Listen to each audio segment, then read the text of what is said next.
দিদি। আচ্ছা আচ্ছা, বসুন। কি করছেন? আছি তো ভালো। তো আমি তো আসলাম আমার ওই ছেলের জন্য, তোমার মেয়েকে যে রেখে দিয়েছিলাম, ওই মেয়েটাকে তো পছন্দ হয়েছে।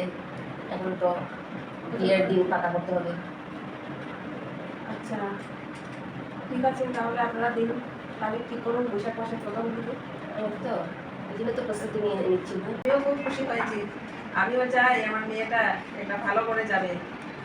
আপনার মতো একজন ভালো মানুষ একটা শাশুড়ি পাবে, একটা ভালো শাশুড়ি পাবে, আর কি লাগে। তাই তো ঠিক আছে, এই বৈশাখ মাস চলে আসলো না? এই তো বৈশাখ, পয়লা বৈশাখ চলতেছে, তো দিন তারিখ ঠিক করে নাও। আচ্ছা আচ্ছা, বৈশাখই ভালো না? বৈশাখ মাসটা তো ভালো মাস, বছরের প্রথম মাস, শ্রেষ্ঠ মাস। তবে 12-13 তারিখ পরে আমাদের করতে হবে, 12-13 তারিখের আগে আমরা করবো না। ঠিকই আছে, 12-13 তারিখটা বৈশাখ মাসের একটা ঝড় বৃষ্টির সম্ভাবনা থাকে। আচ্ছা ঠিক আছে, তাহলে একাধিক কথা হলো, আমি চা নিয়ে আসছি, বসুন। চা লাগবে না, এখন শুনে চা লাগবে না। কি কি দেবে বিয়েতে? কি কি দেবো? কি কি দেবো বলতে, আমি তো, আমার কি দেওয়ার সাধ্য আছে? আপনাদের মতো তো আর আমি এত পয়সা আমার নাই যে আমি দেবো। আমি তো দিতে পারবো না, কিছুই তো দিতে পারবো না। এটা কি বললেন? মেয়েকে বিয়ে দেবে, মেয়ের বিয়ের জন্য কি কোনো কিছু রেডি করে রাখুন? এই সাধারণ আমি দিতে পারবো, হাতের কানের গলা, একটা আংটি দিতে পারবো, কিন্তু আমি চেক দিতে পারবো না। তাহলে হবে কি? আর জিনিসপত্র, ফার্নিচার? জিনিসপত্র, বা জিনিসপত্র আমি কি করে আমি জানি না। জিনিসপত্রের ব্যাপারে আমি ওনার সঙ্গে কথা বলতে হবে, ওর বাবার সঙ্গে কথা বলতে হবে। তবে আপনি ধরে নিন, আমরা সব কিছু মিলেই সাধারণ জিনিসই দেবো, আমরা বিশেষ কিছু দিতে পারবো না। এই যেমন ধরুন ওয়াশিং মেশিন, তারপরে যেমন ধরুন ভালো ফ্রিজ, এসব আমরা দিতে পারবো না। আমরা সাধারণ জিনিস পাবো, যেভাবে সাধারণ সাধারণ ঘরের মেয়েরা যেভাবে বিয়ে দেয় এভাবেই আমরা দিতে পারবো, এর বেশি দিতে পারবো না। এখনকার দিনে তো সব কিছু দিয়ে দেয় গো, এসি, তারপরে ওয়াশিং মেশিন, সব কিছু দিয়ে দেয় তো। আপনি কি বলছেন, আপনি দিতে পারতেন না? ঠিক আছে, আমার তো একটা মেয়ে না দিদি, আমার তো 2টা মেয়ে আছে। এবার একটা মেয়েকে যদি যেভাবে আমি দেবো, পরের মেয়েটাকে তো আমাকে সেভাবেই দিতে হবে। আমি তো কম বেশি করতে পারবো না, কারণ আমার কাছে তো 2টা মেয়েই সমান।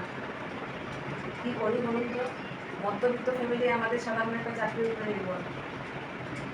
একটা গাড়িও তো দিতে হবে গো আমার, আপনার মেয়ের জন্য।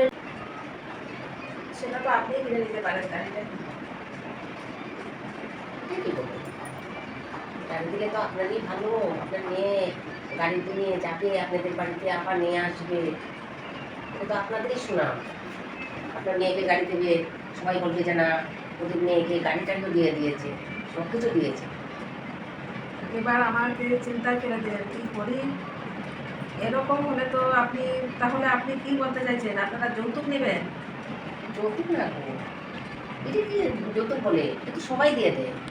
এটা তো আপনার মেয়েকে যা দিবেন, এগুলো তো আপনার মেয়েরই থাকবে, সবকিছু তো আপনার মেয়েরও। ঠিক আছে, আমি মানলাম, আমার মেয়ের থাকবে, তো আমার সামর্থ্যের বাইরে গিয়ে আমি যেতে পারবো? তাহলে আপনি যে যৌতুক নিতে এসছেন, হ্যাঁ, ছেলেকে বিয়ে দেবেন আর ছেলের জন্য যৌতুক নিয়ে যাবেন। মেয়ের সঙ্গে আমি এত কিছু দেব, মেয়েকে আমি পড়ালাম, বড় করলাম, তারপরে মেয়ে চাকরি করে, তারপরে মেয়েকে আমি যৌতুক দিয়ে দেবো, এটা ভাবলেন কি করে আপনি বলুন তো?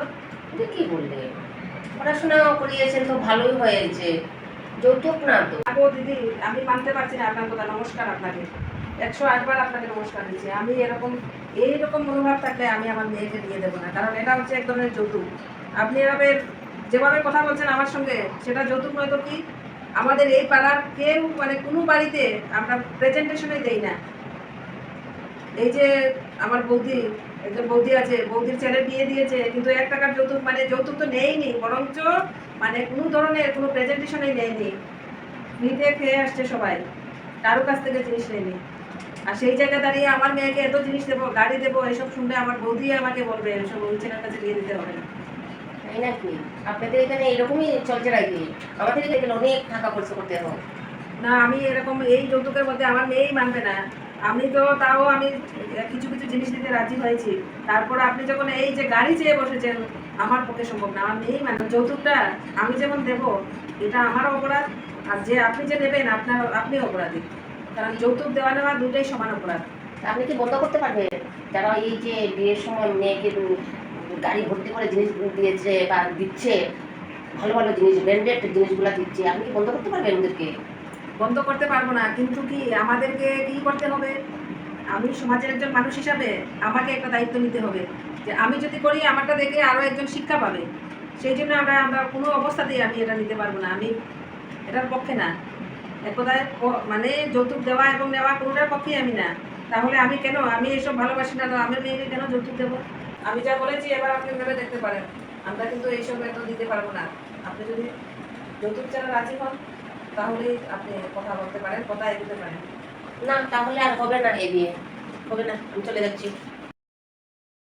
দিদি, যেতে যেতে তো অনেক কিছু ভাবলাম, ঠিকই তো বলেছেন আপনি, যৌতুক দেওয়া নেওয়াটা তো পুরোটাই ভালো না। আমিও কি করবো, আমার ঘরে অনেক জিনিসপত্র, আপনার জিনিস আমি কোথায় নিয়ে রাখবো? আমি একটা ঘর বানাতে হবে এই জিনিসগুলো রাখার জন্য। ঠিক তো বলেছেন দিদি, এইসব নেওয়া আর কোনো জিনিস দিতে লাগবে না, বুঝেছেন? ঠিক আছে।